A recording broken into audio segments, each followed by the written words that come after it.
দর্শক দেখুন, মমতার ভাতার রাজনীতি বন্ধ। আজকেই কলকাতা হাইকোর্টের বিচারপতি অমৃতা সিনহা এই অর্ডার করেছেন। রাজ্য এখনই ভাতা দিতে পারবে না চাকরিহারা গ্রুপ সি গ্রুপ ডি কর্মীদের। অন্তর্বর্তী স্থগিতাদেশ দিল কলকাতা হাইকোর্ট। পরিষ্কার বলে দেওয়া হয়েছে অন্তত পক্ষে 26শে সেপ্টেম্বর পর্যন্ত কোনো টাকা এইভাবে দিতে পারবে না রাজ্য সরকার। প্রিয় দর্শক, আমি শফিকুল ইসলাম এবং আপনারা দেখছেন আরামবাগ টিভি। খুব চেষ্টা হয়েছিল যাদের চাকরি চলে গেছে তাদের মুখটাকে বন্ধ করার, কারণ ভাতা দিয়ে দিলে আর তারা কিছু বলবেন না, ভয় পাবেন যদি বলি, যদি ভাতাটাও বন্ধ হয়ে যায়, এমনিতেই চাকরি চলে গেছে, বেতন পাচ্ছি না, আর যদি ভাতাও মানে না দেওয়া হয় তাহলে তো ওনারাও সব বলতে শুরু করে দেবেন। ফলে খুব চেষ্টা হয়েছিল চাকরিচ্যুত যারা হয়েছেন গ্রুপ সি গ্রুপ ডি, যাদেরকে কোনোভাবেই আর নতুন করে নিয়োগ করা যায়নি। আর যারা শিক্ষক শিক্ষিকা আছেন তাদেরকে ডিসেম্বর পর্যন্ত নিয়োগ করা গেছে, কারণ সুপ্রিম কোর্টে গিয়ে বলা হয়েছিল যে শিক্ষক শিক্ষিকা না থাকলে স্কুলগুলো কি করে চলবে, এখনই তো নিয়োগ করতে পারবো না। তো সেক্ষেত্রে সুপ্রিম কোর্ট ডিসেম্বর পর্যন্ত তাদেরকে স্কুলে যাওয়ার কথা বলেছে, এবং ফলে তাদের জন্য বেতন ঠিক আছে। কিন্তু বাকি গ্রুপ সি গ্রুপ ডি তাদেরকে তো যেতে বলেনি, ফলে তাদেরকে তো বেতন দেওয়া যাবে না। তো বেতন যদি না দেওয়া যায় আর যদি তারা সবাই রাস্তাতে নেমে পড়েন তাহলে কি হবে, সেই জন্য উনি বলেছিলেন না আমার অনেক প্ল্যান সাজানো আছে, এ বি সি ডি করে কত কি বলেছিলেন। তো আমি জানি না এটা কত নম্বর প্ল্যান ছিল, তো এটাও ভোগে চলে গেল, এটাও ফেল হয়ে গেল। মানে ভাতা দিয়ে মুখকে বন্ধ করার যে চেষ্টা, বা ভাতা দিচ্ছি বলে পলিটিক্স করার যে চেষ্টা, সেটা ব্যর্থ হয়ে গেল। আবার আরো গ্রুপ মানে কি প্ল্যান কি এখন ইএফ এখন তো আছে, জেড পর্যন্ত তো রয়েছে না, ওনার তো অনেক প্ল্যান রয়েছে না, তো সেটা আবার পরবর্তীকালে কত নম্বর প্ল্যানটা আসে সেটা দেখা যাবে। কিন্তু এই যে মানে প্ল্যান নম্বর আমি জানি না কত কি, কিন্তু এটা ফ্লপ হয়ে গেছে, এটুকু পরিষ্কার। ভাতা দিয়ে মুখ বন্ধ করার যে একটা চেষ্টা হয়েছিল সেটা অন্তত ফ্লপ হয়ে গেছে এই মুহূর্তে হলেও। 26শে সেপ্টেম্বর পর্যন্ত কোনো টাকা পয়সা রাজ্য সরকার দিতে পারবে না, পরিষ্কার বলে দিয়েছেন জাস্টিস সিনহা। আসলে এটাকে নিয়ে মামলা হয়েছিল। মামলাকারীদের হয়ে লড়ছিলেন ফিরদৌস শামীম। ওনার যে বক্তব্য ছিল সেটা হচ্ছে যে সুপ্রিম কোর্ট বলেছে বাতিল করার জন্য, তো এবং এবং যারা মানে অবৈধভাবে চাকরি করছিলেন তাদের টাকা ফেরত নেওয়ার কথা পর্যন্ত সুপ্রিম কোর্ট বলেছে। তো টাকা ফেরত না নিয়ে আবার টাকা দেওয়ার একটা ব্যবস্থা করা হচ্ছে রাজ্য সরকারের তরফ থেকে, এটা কি করে হয়? আর যদি সত্যি মানবিক অ্যাঙ্গেলে বলে থাকে রাজ্য সরকার, তাহলে যারা এই চাকরির জন্য কম্পিটিশনে অংশ নিয়েছিলেন তাহলে তাদের প্রত্যেককেই এই টাকা পয়সা দেওয়া উচিত। তারাও তো বঞ্চিত, তাহলে তাদেরকেও এই টাকাটা দেওয়া উচিত। তাহলে সব যতজন পরীক্ষাতে বসেছিলেন চাকরির জন্য, তাহলে সবাইকে দিক, আমাদের কোনো আপত্তি নেই। টাকা ফেরত নেওয়ার কথা, সেখানে টাকা ফেরত নেওয়া হয়নি, তাদেরকে আবার টাকা দেওয়ার ব্যবস্থা করা হচ্ছে। আবার তো এটা আপনারা দর্শক শুনেছেন যে তাদেরকে নতুন করে নিয়োগের সব কত কি ব্যবস্থা করা হচ্ছে, যাদের চাকরি চলে গেছে এবং যারা ওই দাগি বলে চিহ্নিত হয়ে গেছেন তাদেরকেও সব নিয়োগের কত কি সব ব্যবস্থা করা হচ্ছে। ফলে এই সব চলছে।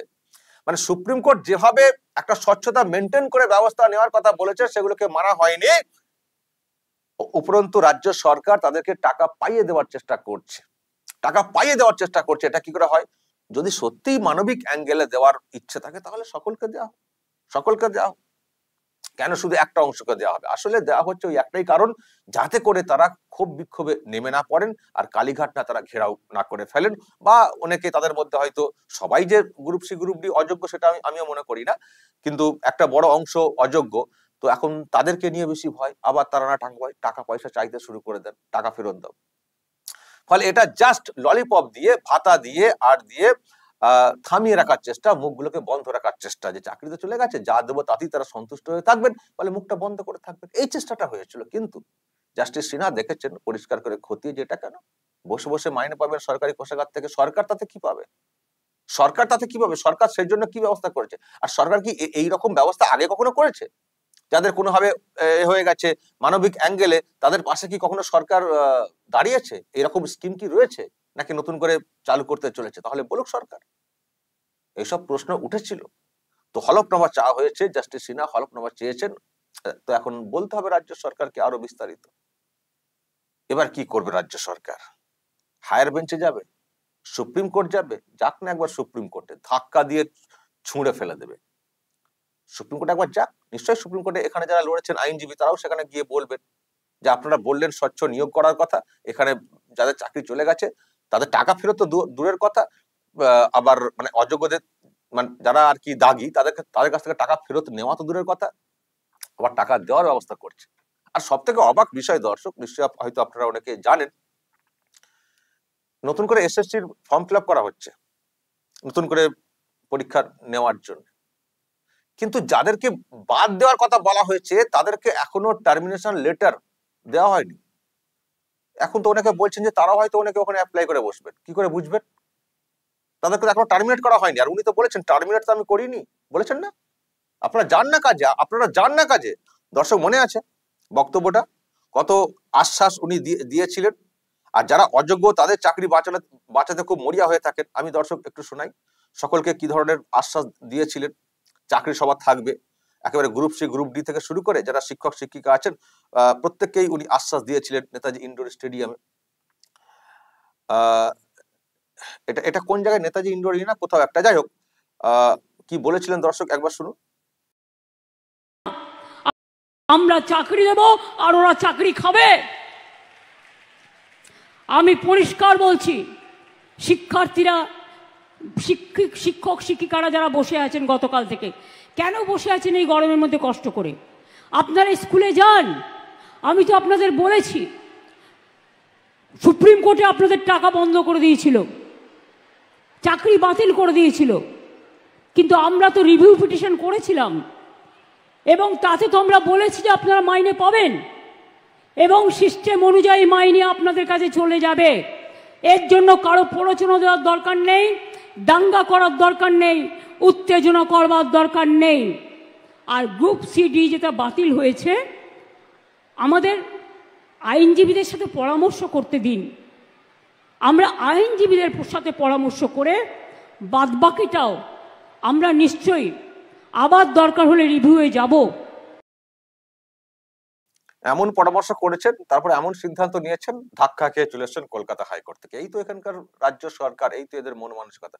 এরা তো স্বচ্ছভাবে কাজ করতে চায় না এই সরকারটা, আর উনি তো জানেন কেমন, তো ধাক্কা তো খাবেনি। ওনাকে ওই রকম প্ল্যান, ওই এ বি সি ডি করে জেড পর্যন্ত যেতে হবে, কারণ ওনার প্ল্যান তো কোনোটা স্বচ্ছ না, আর কোনো প্ল্যানই খাটবে না। তো ওই সময় নষ্ট করা, টাইমকে কিল করা, আর ছেলে মেয়েদের জীবন নিয়ে খেলা করা, এটাই তো ওনার অভ্যেস। কোনটাই তো স্বচ্ছ সুন্দর হবে যে নিয়োগ করবো, একটাই আমার প্ল্যান হবে। এত প্ল্যানের কি দরকার হয়েছে? একটাই প্ল্যান হবে, স্বচ্ছ হবে, সেটাই মানে খাঁটি হবে, তার বিরুদ্ধে কেউ কোথাও মামলাও করতে পারবে না, মামলা করলে টিকবেও না। এটাই তো হওয়া উচিত একটা সরকারের, কিন্তু উনি তো সেই মানসিকতার না। উনি তো এটা নাহলে ওটা, ওটা নাহলে সেটা, শুধু মানে অনিয়ম অনিয়ম অনিয়ম, একটা অনিয়ম ধরলে পরের একটা, আবার পরের অনিয়মে ঢুকে পড়বো, এইভাবে ওনার চলার চেষ্টা। তো এইভাবে ধাক্কা খেতে খেতে যেটা হচ্ছে দর্শক, সব থেকে সমস্যার সেটা হচ্ছে যারা সত্যি যোগ্য তারা সমস্যায় পড়ে যাচ্ছেন। আজকে দেখুন দর্শক, ভাতা বন্ধ হয়ে গেছে, আমরা বিরাট উৎসাহিত এটা নিয়ে, সেটাও বলা যাবে না। তাদের জন্য আমাদের কষ্ট হচ্ছে, যাদের বেতন ছিল মানে একটা মানে পূর্ণ স্কেল ছিল, সংসার তারা চালাচ্ছিলেন তাদের মতো করে, নতুন লাইফে তারা প্রবেশ করেছিলেন, তাদেরও একটা অসহায় অবস্থা হয়ে গেল, তারা একটা সমস্যার মধ্যে পড়ে গেলেন। তাদের জন্য আমাদের যে কষ্ট হচ্ছে না সেটা না, কিন্তু আমরা মমতার ভাতার রাজনীতির বিরুদ্ধে, কিন্তু যারা বঞ্চিত অথচ যোগ্য তারা পথে বসে থাকবেন, তাতেও আমরা হাসবো। এই পৈশাচিক আনন্দ করার ইচ্ছা আমাদের নেই, কিন্তু কি করার আছে? স্বচ্ছতার কথা বলতে গিয়ে আমাদেরকে কখনো কখনো এইসব বলতে হয়।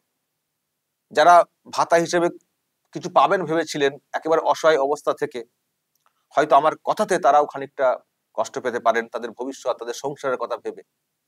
কিন্তু এটাও ভাবতে হবে যে কেন এমন হলো, তার উত্তরটা আমরা কোত্থেকে পাবো। যারা যোগ্য আছেন তাদের প্রত্যেকের চাকরি হোক, সেটা আমরা চাই, সেটা আমরা চাই, কারণ তাদের প্রত্যেকের বাড়িতে একটা সংসার আছে না, ছেলে মেয়ে, বৃদ্ধ বাবা মা আছেন।